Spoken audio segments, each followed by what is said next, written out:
With Toyota's recent announcement of its largest three-row crossover, the Grand Highlander, the three-row crossover segment is heating up. So today I've given you a full spreadsheet and we're going to compare and list the best three-row crossovers in the market here in 2023. Let's go. Make sure you guys have your snacks and drinks. We have so much to cover. I have about 14, 15 three-row crossovers here, pretty much every single one on the North American market. And it all is coming from inspiration of the new Grand Highlander and how it's really putting heat out there on the competition. Man, things are getting exciting. And if you are excited, hit the like button and let's get into the spreadsheet. We'll start with the Grand Highlander. This is the new kid on the block taking shots at the competition. It has 3 different powertrains and unfortunately it does not have a V6, but we'll go over the lows in a little bit. We have a 2.5 liter 4-cylinder hybrid. We have a 2.4 liter turbo that replaces the V6 that has been in Toyota's lineup for decades. And then we also have a 2.4 liter turbo hybrid, all known as the Hybrid Max. Okay, 246 horsepower for the hybrid, 265 for the turbo, and then 362 for the turbo hybrid. Toyota says this can go 0 to 60 in about 6.5, actually a little bit faster than 6.5 seconds. It's going to be one of the faster three-row crossovers on this list today. Now, we don't really have torque numbers for their eCVT 34 mile per gallon hybrid, but we do have torque numbers for their turbo, 310 pound-feet of torque, and 400 pound-feet of torque for the Grand Highlander with the Hybrid Max powertrain. And that Hybrid Max powertrain goes to a 6-speed auto from the 8-speed auto on just the base turbo.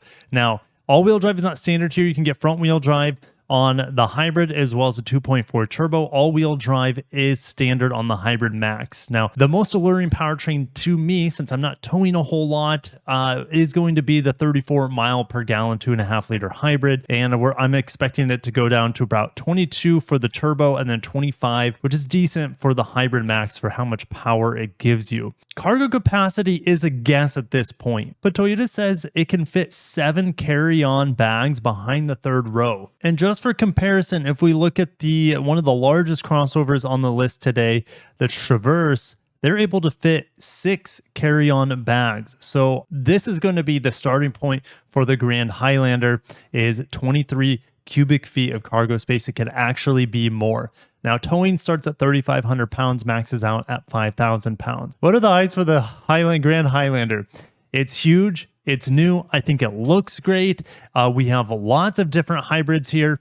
We have lots of technology. You're going to pan a roof, digital rear view mirror. You're going to have vehicle to load to an extent, not super high, but at least 1,500 watts here as an option, 360 camera. And then the list goes on and on and on. So the Toyota Grand Highlander is going to be one of the most loaded vehicles, if you want it, on the list today. Just the available features on it is going to be hard to beat.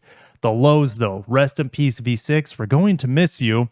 Not that the Grand Highlander ever had it since it's a new car, but it is gone on the Highlander. And there's no plug-in hybrid. There's no Prime. A Prime Grand Highlander would pretty much wreck everything on this list, but there is no such vehicle. Toyota, if you're listening, bring a Prime Grand Highlander. That's a mouthful, but bring it to the market and show everyone who's boss, even though the Grand Highlander without it is pretty darn good. Moving on to the standard OG Highlander. Rest in peace V6. We only have the 2.4 turbo and 2.5 liter hybrid. The same powertrains we have on the Grand Highlander, except for the Hybrid Max. Toyota crushes it with the Highlander, selling over 200,000 per year. The thing is, I think the Grand Highlander, since it's built in the Princeton plant, will take away from this volume and could take away from the volume of the Sienna as well. Of course, minivans are not on this list, or body on frame 3-row true SUVs either. It has great hybrid miles per gallon, low cost of entry, but it is small, no V6, and I would be taking the Grand Highlander every single time over the standard Highlander at this point, assuming that the price for the Grand Highlander isn't out of this world. Moving over to the brand new Honda Pilot, carrying over the V6, but it is actually a brand new V6, same displacement. We get 5 more horsepower. It's a little bit cleaner of an engine, burns off those toxins a little bit better. 285 horse, 262 pound-feet of torque, The brand new 10-speed automatic is on that great transmission, and we have about 23 miles per gallon. Okay, I'll wash it off later. I thought she said the puppy's smells, which it kind of does, but it has a dirty face that I need to wash off at a later time. So back to this list. All right, so cargo capacity has gone up to 18.6 cubic feet, and it can tow up to 5,000 pounds. Now, the Pilot had a rough year last year, selling only 99,000. They typically can sell well over 100,000 units of this vehicle, and hopefully in 2023, they can come back with the Pilot with a volume. So what are the highs of the Pilot? Big V6, new redesign. They've increased the cargo capacity and passenger capacity. It's more boxy. It reminds me more of like the second and first gen Pilots. Old reliable. I would have no worries about the reliability of the new engine and the great 10-speed auto. And Hondas have an intrinsic quality that they're more fun to drive than most of their competitors. Now, unfortunately for the Pilot, there is no hybrid option. Honda's hybrids are actually pretty decent. Watch my review on the CR-V hybrid as well as the new Accord hybrid. But unfortunately, they don't have anything large enough to scale to their large platform vehicles. And it's a kick to the pants, unfortunately. Also, they have a really small screen in here. They don't get the 12-inch screen from the smaller Accord.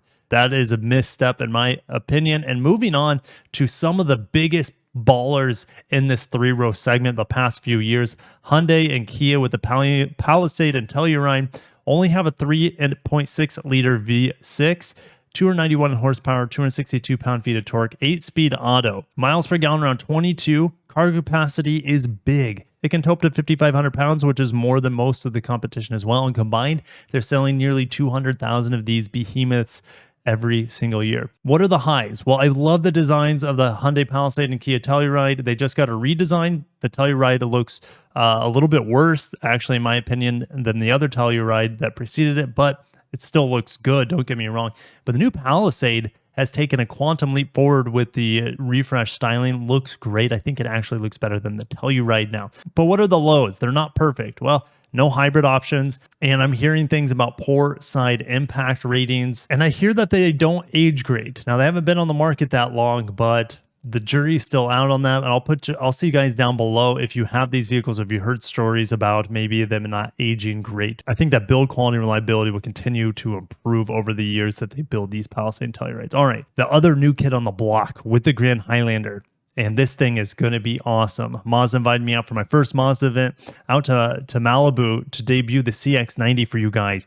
This thing was a treat. It's the only inline six on the list, and it has a plug-in hybrid option. Now, you get two different tunes of the inline six. The base options get 280 horsepower. The plug-in hybrid gets 323 horsepower, and then the full-fat, fully tuned 3.3 liter inline six, which is also a mild hybrid, by the way, gets 340 horsepower. And the torque is respectable across the board. We have a brand new 8-speed automatic. EV range, I'm guessing, is around 30 miles on that 17.8 kilowatt hour battery, if I remember correctly, in the plug-in hybrid. And so what we have on the far right here, these three columns are all plug-in hybrids, only plug-in hybrids that we'll have on the list today. So miles per gallon is 25 miles per gallon on the inline six, which is really good. Hard to beat that actually in this entire list today, while giving us the amount of power that it does on that turbo inline six. A cargo capacity at 17 cubic feet, which this was a placeholder. I believe it's actually closer to 16 cubic feet here, which is an improvement over the CX-9, rest in peace. Great three-row vehicle. Make sure to watch my review on the CX-9 as well. The CX-9, I think, had a little over 14 cubic feet, which this is about 15.9. So we'll just round it up to 16. It can tow up to 5,000 pounds. And the CX-9 had a great year in 2022, but it's discontinued. This is one of the lowest sellers on this list. But at 34,000 units, Mazda could expand upon that. And all these CX-90s are built in Japan. And there's only, I think, one other vehicle on this list today that is also built in Japan. All right, what are the highs of the CX-90? Well, it's easy to sing its praises. It has tons of tech, head-up display, big 12-inch screens, but the design is great in my opinion. All-wheel drive is standard. I don't think, other than the Subaru on this list, none of the other ones can claim that. Only vehicle with an inline six, so you'll have that beautiful smoothness. It has great MPGs for the amount of power that it gives you. Plug-in hybrid option, and it will be fun to drive. Intrinsically, like Hondas are. But Mazda might actually have an edge here with its rear wheel drive bias. So really cool. Rear end is maybe the only low that I could think of for the CX-90. The rear end looks a little minivanish when you're looking directly from behind, but the rest of the design looks pretty good overall. And maybe, some people say it looks a little too Buick-ish.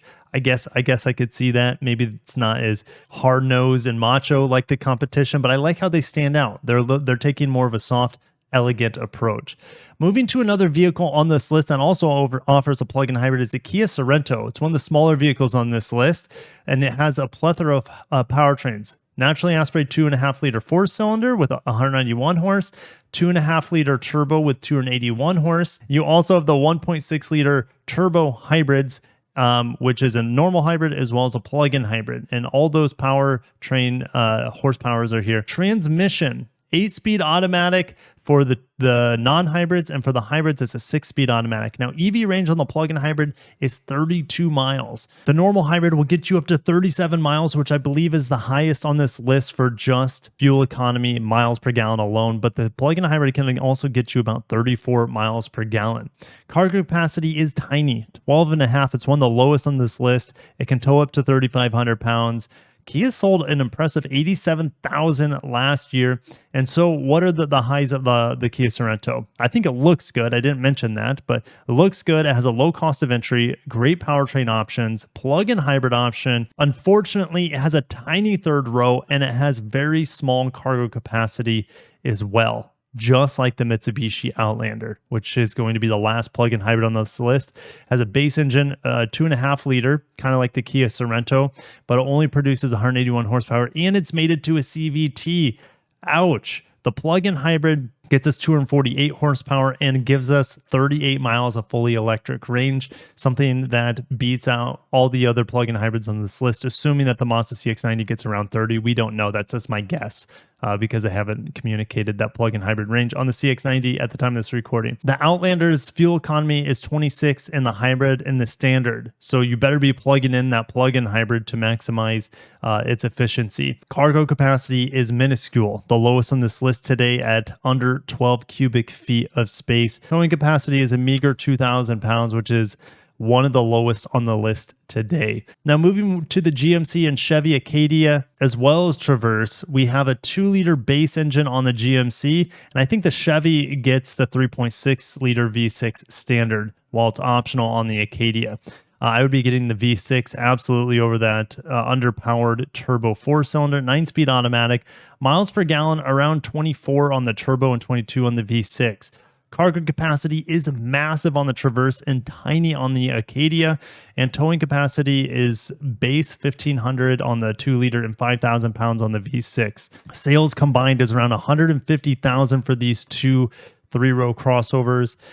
They get really good highway miles per gallon, and the Traverse is absolutely massive. One of the most accommodating 3-row crossovers on this list today in terms of cargo capacity and passenger capacity. Lows. The GMC is really small, and it's not going to do well in the comparison on my tier list anyways.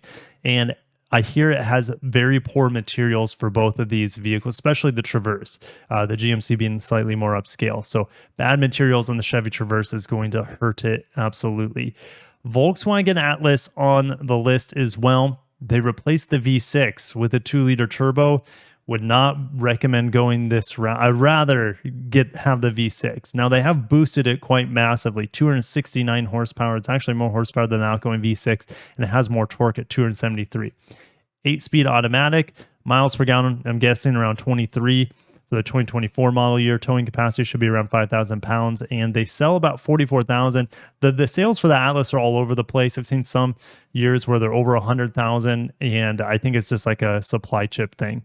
It has really good standard equipment, but it's hard to recommend the Atlas. I don't know how GMC got in here. All right, and just updated the lows here. The touchscreen systems on the Volkswagens are absolutely atrocious. No knobs, no buttons. It's all touch sensitive, either touch capacitive or through the touchscreen. It's a nightmare, and it's not going to do well in the comparison test, largely because of that, and no V6. The Grand Cherokee L has not been out for very long. You get your choice of very strong powertrains here. 3.6-liter V6 with 290 horse or 5.7-liter V8. Hell yeah.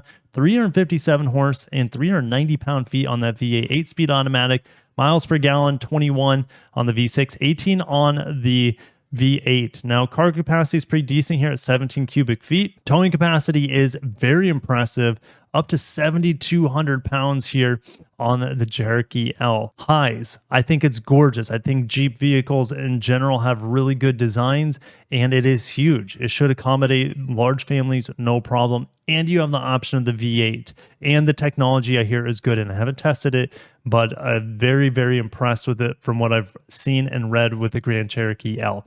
Lows, miles per gallon. I couldn't think of a whole lot without testing this vehicle. All right, moving on to a Ford Explorer. It offers 3 powertrains, a turbo 4-cylinder, a 3.3 liter hybrid V6, and then a twin turbo V6. So here are the powertrain numbers: 300 all the way up to 400 horsepower and over 300 pound-feet of torque on the base model, up to 415 pound-feet of torque in the twin turbo V6. 10-speed automatic is standard. Rear-wheel drive is standard. All-wheel drive optional. Fuel economy is pretty average. Strong cargo capacity, 18 cubic feet, 22 sales, over 200,000, coming in second place behind the Grand Highlander. But you know, Ford is selling a ton of them as fleet, especially to like police forces, for example. Highs, it has a strong powertrain lineup, and also the hybrid is underwhelming. Not with its power. I think its power is decent, but it doesn't get the greatest fuel economy. You might as well get the twin turbo V6 essentially at that point. All right, Dodge Durango. This is a little slice of America right here. It has the 2 base engines of the V6 and 5.7 liter V8 that the Grand Cherokee L has, but it also gives you the option on the SRT and the Hellcat of the 6.4 liter V8 and the 6.2 liter supercharged V8. And the power is just all over the place, starting at 290, maxing out at 710 on the Hellcat. So those are, of course, going to be the most expensive vehicles on this list with the most horsepower. I think the 5.7 liter V8 is going to be adequate for 99.9% of the people out there. It can tow up to 8,700 pounds with the bigger V8s.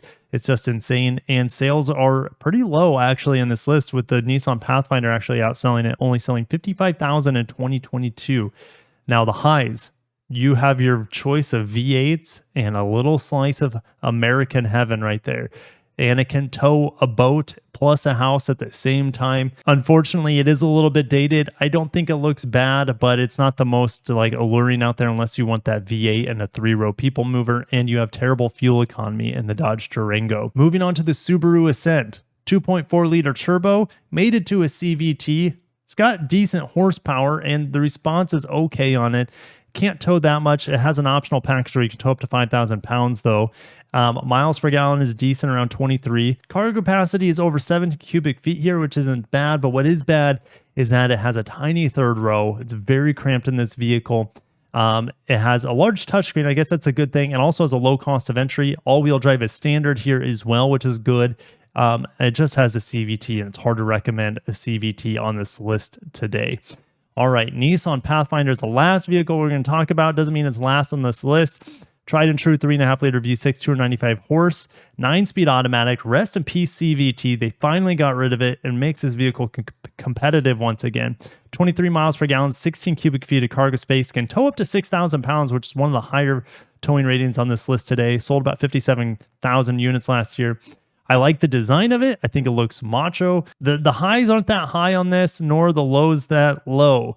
The Nissan Pathfinder is just kind of average at everything it does. And that's not bad, but you want to stand out on this list, which is hard to do with them all being so competitive in lots of different ways. We're switching over to the tier list. And this is my personal preference, but I think a lot of you would probably agree. And let me know how you would disagree on this tier list. But we're going to start with the lowest tier and work our way up. Starting with the Acadia, the design doesn't do it for me. It is cramped and it doesn't have a lot of 3-row, or should I say cargo space behind the 3rd row. The Subaru Ascent CVT kills it for me, as well as a tiny 3rd row.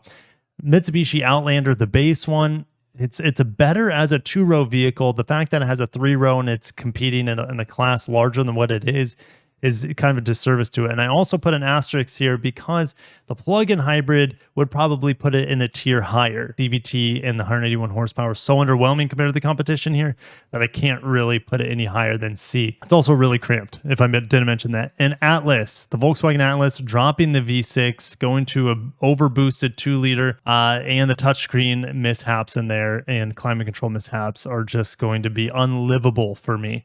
Going on to tier B, I think the Pathfinder is just kind of the jack of all trades, doesn't really stand out, pretty mediocre, and it falls itself into column B here. Highlander, great gas mileage, but it is small and there are better options out there, especially with its bigger brother coming out. Oh, did I put the Atlas twice? Traverse is better than the Acadia, largely just because it's large. It has lots of accommodations, but it is nothing to write home about with exterior and interior materials and design. Kia Sorento, kind of low on the list, mainly because when it's compared with 3-row vehicles, it doesn't do that great because it is small, but it does have a myriad of powertrains and technology, and I think it looks quite good. And also the Durango falls in this list just because it's getting old and outdated, but the V8s, I mean, the V8 is on like SSS tier. Like it's amazing that somebody is dropping 3 different V8s in a 3-row crossover. I respect it for that. And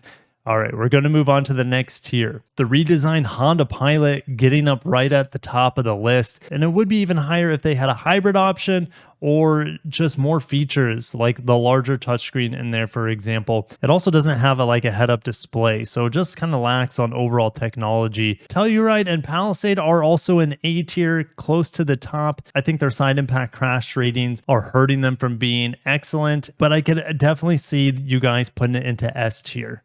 And it's time for the S tier. Even though these vehicles aren't out, the new Grand Highlander and the CX-90, I believe, are S tier vehicles. The amount of power efficiency technology the Grand Highlander has, plus probably the most space or one of the most accommodating interiors of every vehicle on this list, the Grand Highlander is definitely S tier. Wish it had a plug-in hybrid. That would put it above everyone, but it's got to be somewhat human here, and here it is, still at the top of the list. The CX-90 does get that 3-row plug-in hybrid powertrain, more accommodating 3rd row than the outgoing CX-9, has really elegant features to it. It's made in Japan. It has an inline 6 also, turbocharged. So great powertrain options, great design, and great technology here on the CX-9 as well. And options starting around $40,000 at scale all the way up to nearly $60,000. Now, I haven't driven the last S tier vehicle, but the Jeep Grand Cherokee L, every time I see it in person, I think it's just a gorgeous design. I would be getting it with a 5.7 liter V8 with almost 400 pound-feet of torque. I want to hear that V8 on a daily basis, feel that silky smooth powertrain.